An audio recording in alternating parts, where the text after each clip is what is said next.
Fallout continues to grow over President Trump's proposal for the United States to take over Gaza and displace the entire Palestinian population in order to turn Gaza into what he called, quote, the Riviera of the Middle East. Trump made the shocking announcement at the White House Tuesday while meeting with Israeli Prime Minister Benjamin Netanyahu. The Trump administration has since tried to walk back some of the president's comments. Secretary of State Marco Rubio said Palestinians would only be temporarily removed from Gaza. Meanwhile, Israel's Defense Minister, Israel Katz, has ordered the Israeli army to create a plan for what he calls the, quote, voluntary departure of Palestinians from Gaza. On Wednesday, UN Secretary General Antonio Guterres warned against any call for the ethnic cleansing of the territory. Palestinians have widely condemned Trump's proposal. This is Qasim Abu Hassoun, a displaced Palestinian living in Rafah. No matter what the Israeli defense minister says about the displacement of the people of the Gaza Strip, this is not possible. This is our country, our land. We will hang on to it until the last moment. We've been waiting for a year and a half, just like the baby waits for food and water. We have waited for the ceasefire to start to come back to our homes, despite that we don't have houses or homes anymore. So we got displaced to the rubble, and we built tents and stayed. We're joined now by Palestinian American political analyst Omar Baddar.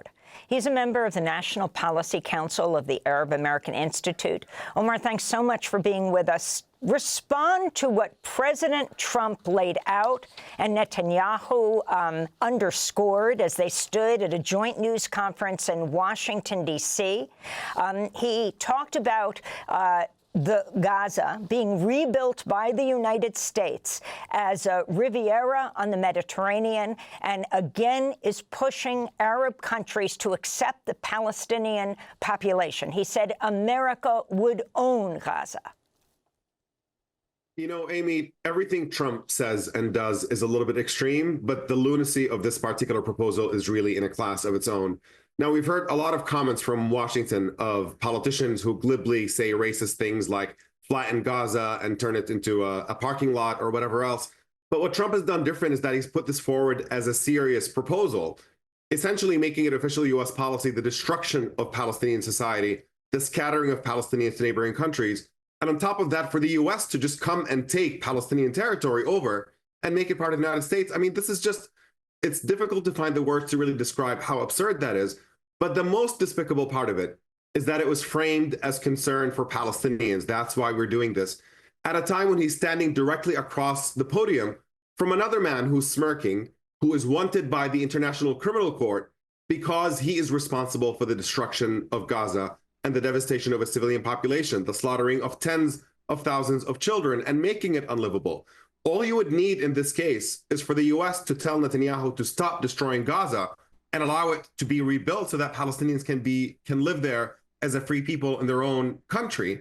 And yet that seems to be not on the table because Trump does not see Palestinians as human beings. He thinks they can be moved around like cattle. And that's where this insane pronouncement actually comes from. And the fact that Netanyahu sitting there with glee in his face, you could see it. The dream of the right wing in Israel for a very long time has been to drive Palestinians completely out of the area so that Israel can just expand and take all over that territory.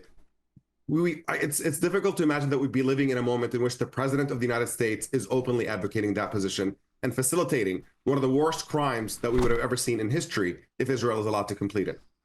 So, Omar, what do you think the impact of these statements will be?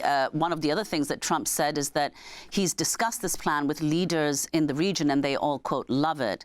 So if you could say, what do you think the impact will be and how have leaders in the region actually responded? Yeah, Trump is basically lying. I mean, there's nobody who lies more than he breathes, probably, than Trump does. And everybody in the region actually wants an end to this absolute horror show that has been put on for the past 15 months of Israel's genocide in Gaza.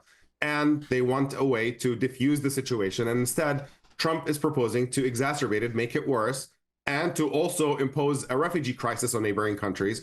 All of it, nobody wants this, with the exception of Israel and some of Trump's, high dollar donors who are pushing for this idea that Israel should control the land from the river to the sea. That's who wants this plan. And there's no question that even though the entire region would absolutely reject it, what I'm worried about, because there's been a lot of commentary of course, he's just bluffing. he would never send the U.S. military to try to do that. I think all of that is true. But if all Trump does is simply allow Netanyahu to continue what he's been doing for the past 15 months indefinitely, Gaza is already unlivable. There is no infrastructure. There is no clean water. And if you prevent it from being rebuilt and allow Netanyahu to just continue treating it as a killing field, just this concentration camp with millions of people in it being devastated over and over again, the fundamental reality is that we are heading to the complete destruction of Palestinian society in Gaza as a matter of status quo. And the world really has a choice to make right now of whether we have to stand up collectively and say that never again meant something. And this is absolutely the time to stand up and say this has to come to an end, or whether we're just going to sit there and watch as Netanyahu continues decimating that concentration camp endlessly, in the hopes that we can eventually get Palestinians either to die or to leave. Omar Baddar, it's clear the U.S. is pushing very hard, especially Jordan and Egypt. I mean, you have the president has just invited the King of Jordan to the White House within the next few weeks, and the State Department announcing it's approved a potential foreign military sale to Egypt for the acquisition of what's called ANTPS-78 long-range radar systems. It's more than $300 million worth of weapons in that system alone. Yeah, Trump continues to be under the impression that you can buy people. And there are some things in which you can't just buy people. You can bribe your way however you want. But the question of Palestine is it's the lens through which the entire Arab world views international relations. The entire region understands that there is a very, very deep grievance in the fact that Palestinians have not been allowed to be a free people in their own country, and the fact that Israel's atrocities and occupation and apartheid and just the endless list of crimes that has been imposed on them, that is live streamed on people's phones and computers throughout the entire region, is a source of deep resentment. People are furious watching all of this. And I don't think that any amount of money is going to convince these governments to say, risk being in complete disalignment with your people. I mean, let's be serious. Those are not particularly democratic regimes, but they understand that they can't go so far out of step with where their people are, because that makes those regimes on shaky ground as well. And I think that Trump is going to discover that no amount of money in the world is going to convince these governments to essentially risk committing suicide. And whether he might be able to convince them to take on a small symbolic number, a few thousand here and there, just so Trump can brag and pretend that his plan worked in some way, I don't know about that. But certainly the plot of complete and total displacement of Palestinians from Gaza is not going to be something that anybody in the region is going to agree to. We understand what this is. We know it's an attempt at destroying Palestine and Palestinian society. Everybody in the region understands that, and it's not going to be something that anybody's going to accept or stand by and watch happen. So, Omar, could you say finally, what do you think the impact of this is going to be on the ceasefire, which so far is holding? Yeah, I worry deeply about that ceasefire because Trump's tone has changed significantly on it. He came in talking about the importance of the ceasefire, threatening to unleash hell if it were not to come about. And now he's saying he has no confidence that the ceasefire is going to hold. And judging by the glee on Netanyahu's face, it seems clear that Netanyahu is about to be given a free hand to continue the slaughter in Gaza in order to, quote unquote, complete and achieve the aims of the war. And by the way, the aims of the war are not achievable. The forcible retrieval of hostages through violence has actually killed infinitely more hostages than it has rescued. And the alternative of also defeating Hamas is also a non-starter. The real aim of that war is something Netanyahu said early on in a private conversation that was reported in Israeli press, which is to thin the population in Gaza down to a minimum.